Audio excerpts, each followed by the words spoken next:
Hello दोस्तों, career hub YouTube channel में आपका स्वागत है। हम UPSI, UPRO, ARO, state, PCS, SSC और रेलवे एग्जाम्स के लिए जीके जीएस की प्रिपरेशन कर रहे हैं।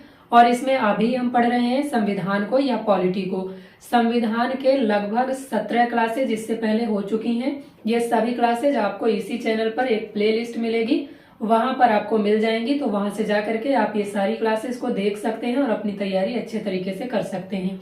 इसके अलावा इन क्लासेस की अगर आपको पीडीएफ चाहिए या हैंड रिटन नोट्स चाहिए तो हमारे टेलीग्राम चैनल का लिंक आपको डिस्क्रिप्शन बॉक्स में मिल जाएगा। वहीं पर आपको सारी पीडीएफ और नोट्स मिल जाया करेंगे। तो देखिए, इसके पहले कल की वीडियो में हमने संसद से रिलेटेड सारी बातें समझ ली थी। संसद का जिक्र किया गया है आर्टिकल 79 में। और इसके अलावा हमने समझा था कि संसद को किस देश के संविधान से लिया गया है, कैसी संसदीय व्यवस्था यहाँ पर पाई जाती है, और बेसिक बातें हमने कल की क्लास में समझ ली थी। अब हमें समझना है संसद या पार्लियामेंट से रिलेटेड जो आर्टिकल 82 है, आर्टिकल 79, आर्टिकल 80 और आर्टिकल 81 में कौन कौन सी बातें लिखी गई हैं, हमने कल की क्लास में समझ लिया था। आज हमें समझना है आर्टिकल 82 के आगे से जितने भी आर्टिकल संसद या पार्लियामेंट के बारे में कॉन्स्टिट्यूशन में दिए गए हैं। तो देखिए, आर्टिकल 82 में लिखा है परिसीमन के बारे में। परिसीमन का क्या मतलब होता है कि प्रत्येक 10 साल में यानी प्रत्येक जनगणना के बाद लोकसभा और राज्यसभा की सीटों का पुनः समायोजन किया जाएगा। तो इसमें देखिए कहा गया है कि प्रत्येक जनगणना के बाद सीटों का पुनः समायोजन किया जाएगा। जो संविधान है या कॉन्स्टिट्यूशन है उसमें लिखा गया है कि प्रति 10 लाख की जनसंख्या पर एक सांसद होगा। लेकिन मान लीजिए ये कोई क्षेत्र है, मान लीजिए ये कोई एक स्टेट है, यहाँ पर बहुत सारे लोकसभा क्षेत्र बनाए जाएंगे इस तरह से। जैसे यूपी है, यूपी में 80 लोकसभा सीटें होती हैं तो 80 लोकसभा क्षेत्र बनाए जाएंगे।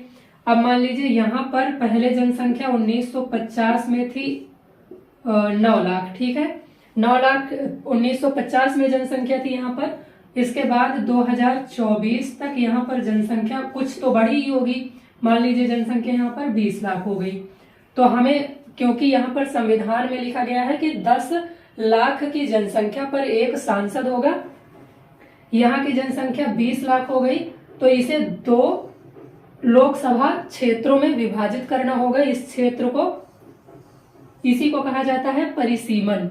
यानी जनसंख्या जो होगी जैसे जैसे बढ़ेगी या घटेगी तो 10 लाख की जनसंख्या पर एक लोकसभा क्षेत्र बना दिया जाएगा और उससे उस क्षेत्र से वहां से चुन करके एक सांसद आएगा। लेकिन अभी तक देखिए जितनी सीटें थी, हमने अभी देखा था कल की क्लास में कि लोकसभा में 550 मैक्सिमम सीटें वर्तमान में हो सकती हैं और यहाँ पर 545 सीटें वर्तमान में होती हैं। 545 में कुछ सीटें ऐसी होती हैं जो स्टेट्स की होती हैं और कुछ सीटें ऐसी होती हैं जो यूटीज की होती हैं। तो यहाँ पर कभी भी अभी तक लोकसभा जनसंख्या बढ़ने के बावजूद लोकसभा क्षेत्रों का परिसीमन नहीं किया गया है। क्यों? क्योंकि यहीं पर लिखा गया है कि जनसंख्या जो होगी वो 1971 की जनगणना की जनसंख्या जो होगी उसी के आधार पर 2026 तक यहाँ पर लोकसभा सीटों का समायोजन किया जाएगा। लोकसभा सीटें घटाई या बढ़ाई नहीं जाएंगी क्योंकि 1971 की जनगणना 2026 तक लागू की जाएगी। फिर यहीं पर 84वां संविधान संशोधन 2002 के माध्यम से ये कह दिया गया था कि 2026 के बाद 2001 की जनगणना के आधार पर जो जनसंख्या होगी उसके आधार पर लोकसभा सीटों का समायोजन किया जाएगा। उसी के आधार पर 10 लाख की जनसंख्या पर एक सांसद चुन करके आया करेगा। तो यहाँ पर अभी देखिए वर्तमान में अगर आपसे पूछा जाए तो कई बार आपसे प्रश्न पूछ लिया जाता है कि वर्तमान में लोकसभा सीटें किस वर्ष की जनगणना या किस वर्ष की जनसंख्या के आधार पर निर्धारित की जाती हैं। तो वर्तमान में लोकसभा की सीट निर्धारित की जाती है 1971 की जनगणना के आधार पर। 2026 के बाद अगर आपसे पूछ लिया जाए कि 2026 के बाद किस वर्ष की जनगणना के आधार पर लोकसभा की सीटों का निर्धारण किया जाएगा, तो 2001 की जनगणना के आधार पर लोकसभा की सीटों का निर्धारण किया जाएगा। तो आर्टिकल 82 में आपको याद रखना है, परिसीमन के बारे में बताया गया है, यानी प्रत्येक 10 वर्ष में जनगणना जब होगी उसके बाद सीटों का पुनः समायोजन किया जाएगा। ये बात आर्टिकल 82 में लिखी गई है। लेकिन यहीं पर फिर 84वां संविधान संशोधन 2002 के माध्यम से ये बात कह दी गई कि 1971 की जनगणना के आधार पर 2026 तक सीटों का समायोजन किया जाएगा और 2026 के बाद 2001 की जनगणना को आधार बना दिया जाएगा। तो इतनी बातें आपको समझ में आ गई होंगी। आर्टिकल 82, आर्टिकल 83 को हम कल समझ चुके थे। आर्टिकल 83 में क्या लिखा गया है? आर्टिकल 83 में लिखा गया है लोकसभा और राज्यसभा का कार्यकाल कितना होगा। कल की क्लास में हमने समझा था लोकसभा का कार्यकाल 5 साल होता है और ये एक अस्थायी सदन होता है, इसे कभी भी राष्ट्रपति के द्वारा भंग किया जा सकता है। लेकिन राज्यसभा एक स्थायी सदन होता है, उसका कोई कार्यकाल नहीं होता है, इसके सदस्यों का कार्यकाल होता है 6 साल। ये सारी चीजें आप कल वाली वीडियो देख करके समझ सकते हैं। तो आर्टिकल 83 यानी आर्टिकल 83 को हमें अभी समझने की जरूरत नहीं है, कल हम समझ चुके हैं। आगे अभी हम लोकसभा और राज्यसभा में डिफरेंस समझेंगे, तो वहां से भी आपको चीजें क्लियर हो जाएंगी। आर्टिकल 84 में लिखा गया है लोकसभा और राज्यसभा के सदस्यों की योग्यताएं क्या क्या होंगी। ये भी अभी हम जब डिफरेंस समझेंगे उसमें समझेंगे, और कल की क्लास में भी हमने मोटा मोटा ये चीजें समझ ली थी।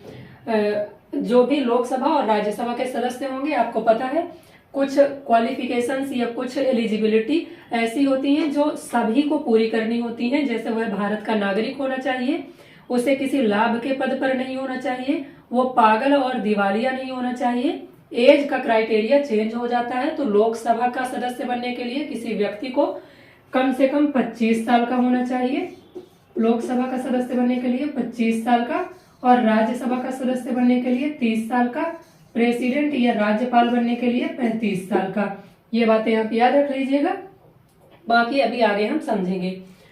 फिर देखिए आर्टिकल 85 को हमें समझना है। आर्टिकल 85 में लिखा गया है राष्ट्रपति जो होगा वो संसद के सत्रों को आहूत करेगा, संसद के सत्रों को सत्रावसान करेगा, और किसी भी सदन को भंग करने का काम अगर किया जाएगा तो वह भी राष्ट्रपति के द्वारा किया जाएगा। तो देखिए यहाँ 3 बातें की गई हैं, संसद के सत्र को आहूत करने का, सत्रावसान करने का और विघटन करने का काम राष्ट्रपति या प्रेसिडेंट के द्वारा किया जाएगा। तो सबसे पहले हमें समझना है कि संसद के सत्र क्या होते हैं, क्योंकि यहाँ से भी आपसे प्रश्न पूछ लिया जाता है। तो देखिए सत्र या सेशन कहा जाता है जो संसद के सदस्य होते हैं, जैसे लोकसभा है, राज्यसभा है, इसके जो भी मेंबर होंगे यानी जो भी एमपी होते हैं या सांसद होते हैं, उनकी बैठक को कहा जाता है, संसद सदस्यों की बैठक को सत्र कहा जाता है या सेशन कहा जाता है। अब सत्र कितने प्रकार के होते हैं? तो साल भर में हर साल 3 सत्र आयोजित किए जाते हैं। संविधान में लिखा गया है कि किसी भी 2 सत्र या सेशन के बीच में 6 माह से ज्यादा का गैप नहीं होना चाहिए। किन्हीं भी 2 सत्रों के बीच में 6 माह से अधिक का गैप नहीं होना चाहिए। ये प्रश्न आपसे कई बार पूछा जाता है, तो याद रखिएगा। पहला सत्र होता है बजट सत्र। बजट सत्र का जो समय होता है वो होता है फरवरी से मई के बीच में, और ये सबसे बड़ा सत्र होता है। ये बात आपको याद रखनी है। इसी में बजट रखा जाता है, बजट पारित करवाया जाता है, और सभी मंत्रालयों को उनके कामों के लिए धन आवंटित किया जाता है। तो बजट सत्र पहला सत्र होता है फरवरी से मई के बीच में। दूसरा होता है मानसून सत्र, जुलाई से अगस्त के बीच में। इसके बाद तीसरा होता है शीतकालीन सत्र, नवंबर दिसंबर में। तो ये सबसे छोटा सत्र होता है शीतकालीन सत्र, सबसे बड़ा सत्र होता है बजट सत्र, और इनमें से किसी में भी 6 माह से अधिक का गैप नहीं होगा। यानी बजट और मानसून सत्र के बीच में 6 माह से ज्यादा का गैप नहीं होना चाहिए, मानसून सत्र और शीतकालीन सत्र में 6 माह से ज्यादा का गैप नहीं होना चाहिए। तो ये तीनों सत्र आपको समझ में आ गए होंगे। तो अब हमें समझना है कि संसद को आहूत करने का क्या अर्थ होता है। संसद को आहूत करने का अर्थ होता है जो भी संसद के सदस्य हैं, जब सत्र आयोजित किया जाएगा तो सत्र में उन सदस्यों को बुलाया जाएगा। इस बुलावा भेजने को ही आहूत करना कहा जाता है। देखिए, संसद के दो सदन होते हैं, लोकसभा और राज्यसभा, हमें सबको पता है। लोकसभा के जो सदस्य होते हैं वो प्रत्यक्ष तौर पर जनता के द्वारा चुन करके आते हैं और ये मोस्टली उसी लोकसभा क्षेत्र में रहते हैं जहां से इनको चुन करके जनता भेजती है सदन में। तो ये सब लोग अपनी अपनी निर्वाचन के जो क्षेत्र होते हैं, ये जो लोकसभा सीटें होती हैं, वहां पर रह रहे होते हैं। इनको जब भी सत्र आयोजित किया जाता है तब एक सूचना भेजी जाती है कि इस समय सत्र आयोजित किया जाएगा, इस समय आपको संसद में उपस्थित होना है। तो ये काम करता है राष्ट्रपति और इसे कहा जाता है आहूत करना।